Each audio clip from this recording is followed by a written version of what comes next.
Once upon a time, in a kingdom where fear reigned and shadows stretched long beneath a tyrant's rule, there lived a young princess named Adelaide. She was the light within the darkness, a soul of kindness, wit, and defiance. Though her father, King Aldrich, ruled with an iron fist, Adelaide harbored dreams of something greater, a world where power did not mean cruelty. But dreams were dangerous things. One evening, restless and weary of the castle's suffocating walls, Adelaide wandered beyond the gates, deep into the forbidden forest. The trees whispered secrets, their gnarled limbs reaching toward her like grasping hands. The deeper she went, the colder the air grew, until at last, she stumbled upon a crooked cottage, its chimney curling smoke into the night sky. Inside, an old hag sat hunched by the fire, stirring a cauldron thick with the scent of decay. Her eyes, black as a starless night, gleamed as she turned toward the princess. "Who are you, child?" the hag rasped. "I am Adelaide, daughter of the king," she answered, standing tall despite the unease clawing at her spine. "And who are you?" The hag grinned, revealing teeth like broken shards of bone. "I am the one who sees. And I have a gift for you." From the folds of her tattered robes, she produced a small, black stone, polished yet lifeless, as if it swallowed the very light around it. "This is a cursed stone," the hag whispered. "Keep it close, and it will grant you power beyond your wildest dreams. It will shield you from harm, make you untouchable. But be warned, power always comes at a cost." Adelaide hesitated. Power. It was what her father wielded mercilessly. Could she take it and make something better? Could she change the kingdom, rule without cruelty? She took the stone.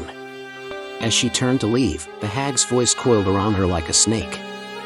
"Remember, child, the stone's power lies in your willingness to embrace the darkness." The rise of the Shadow Queen. The changes were slow at first. Whispers turned to obedience. Fear turned to admiration. With the cursed stone in her grasp, Adelaide's voice carried an unnatural weight, bending the will of nobles and knights alike. She did not need her father's permission anymore. She only needed power. And the stone gave it freely. With each spell she cast, her influence grew. She toppled her father's throne with a whisper, dissolving his reign like morning mist. The people cheered, for Adelaide was clever. She ruled with charm, masking the cracks forming beneath her skin. But magic has a hunger. And the stone whispered in the night, a voice only she could hear. More. At first, she resisted. But then came the threats, rebels who wished to see her fall. She used the stone again. Just a little. A spell to break their will. Another to quiet their voices forever. The whispers grew louder. More. And so she gave in. Her enemies fell before her, and the people cowered. Adelaide, the bright flame of the kingdom, had become something darker, a shadow stretching over the land, cold and unyielding. She no longer needed love. She had power. And the stone, oh, the stone was always there, resting against her palm like a heartbeat in the dark. The fall. But power, once taken, is never satisfied. The kingdom that once adored her began to tremble in her wake. The people whispered of the queen who had lost herself, of eyes that glowed like embers, of hands that left nothing but ruin in their wake. The rebels rose again, not as scattered men, but as an army. They stormed the castle with fury that magic could not break, and for the first time, Adelaide felt something she had long forgotten. Fear. Her spells faltered. The stone, once her greatest weapon, felt heavier in her grasp. As they dragged her through the halls she had ruled, she clutched it, whispering desperate incantations. Nothing. She was thrown into the dungeons, the echoes of war fading above. Alone in the darkness, she stared at the stone, tracing its smooth surface with trembling fingers. It had never protected her. It had only fed on her. And she had let it. The whispers were deafening now, slithering through her mind like smoke. "You are nothing without me." Adelaide closed her eyes, took a deep breath, and shattered the stone against the cold, stone floor. It screamed. A soundless, wrenching wail that rippled through her very bones. The darkness that had wound itself around her soul for so long began to unfurl, seeping from her like ink spilled in water. For the first time in years, she wept. She wept for the kingdom she had ruined, for the people she had broken, for the girl she had once been. The price of power. The kingdom did not forget her sins. Though the rebels had won, their victory was hollow, their wounds deep. Adelaide was sentenced to rot within the castle's forgotten chambers, a prisoner of the very power she had once craved. Years passed. The kingdom healed, slowly, painfully. But Adelaide remained in the darkness, a relic of a cautionary tale. And yet, even in the depths of her solitude, she would wake in the night, cold sweat clinging to her skin. Because sometimes, when the wind howled through the castle corridors, she could still hear the whisper. More. Years pass. Decades. The kingdom forgets. But the castle remembers. The once mighty Queen Adelaide is now nothing more than a ghost of history. Stories of her reign, of her hunger for power, have faded into myths, told in whispers around dying fires. The castle, too, has changed. Kings have come and gone, the banners have shifted, and the throne she once ruled from has been reshaped by time. But deep beneath the grand halls, hidden behind iron doors, the forgotten chamber remains. A prison with no key. Inside, the air is thick with dust, the stone walls etched with the scratches of a restless soul. No one dares enter. No one remembers why. But the silence does not stretch forever. One day, a child, no older than 10, slips away from the grand feast above. A prince, curious and mischievous, led by whispers he cannot quite place. Down winding staircases, past doors long rusted shut, he finds himself before the last, untouched chamber. His small fingers press against the cold metal door. It creaks open, a sound so loud in the stillness that he nearly turns to run. But something inside beckons. A figure sits in the farthest corner, draped in the remnants of royal robes long faded to nothing but rags. Her once glowing hair is silver, her form frail, but her presence. It lingers, powerful even in ruin. She does not turn to look at him. Yet, when she speaks, her voice is soft. Almost kind. You shouldn't be here. The boy's heart pounds, but he does not move. He does not see the stone at first, barely a sliver of black amidst the dust. It glints, faintly, as if winking at him. Something inside him stirs. The whispers return. More. The forgotten castle. The wind howls through an abandoned castle. Moonlight filters through shattered stained glass windows, casting eerie patterns on the cold stone floor. The kingdom moved on. The Dark Queen became a myth. The past faded into whispers. But the castle did not forget.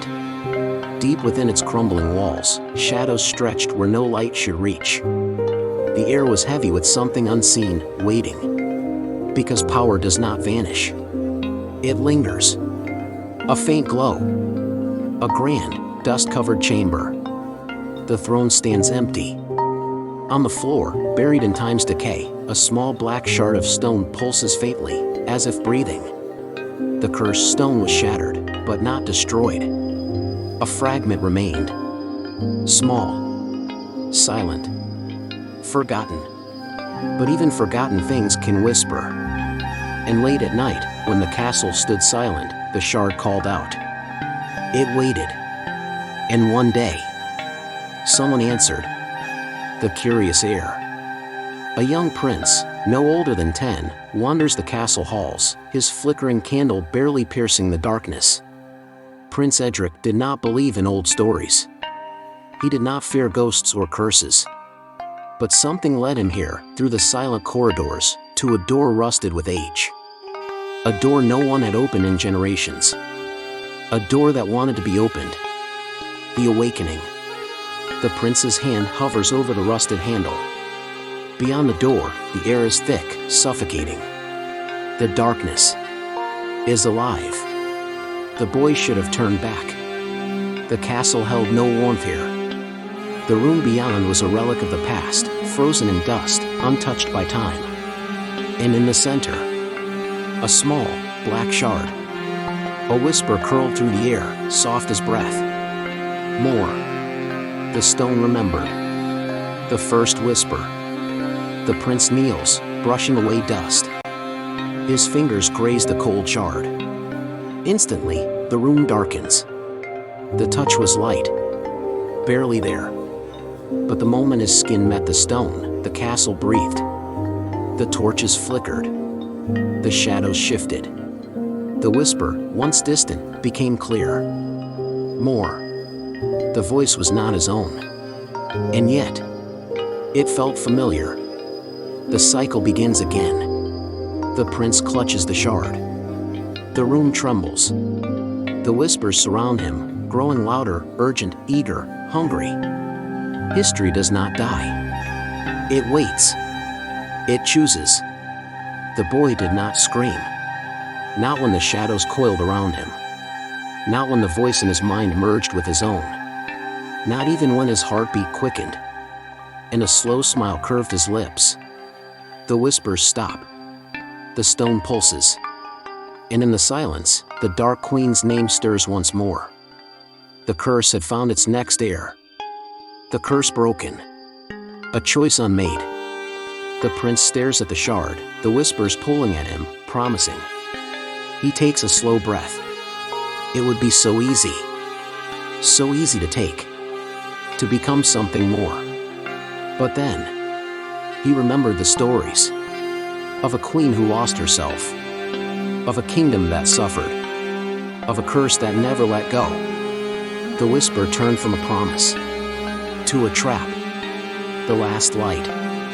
The prince steps back. The shadows shrink.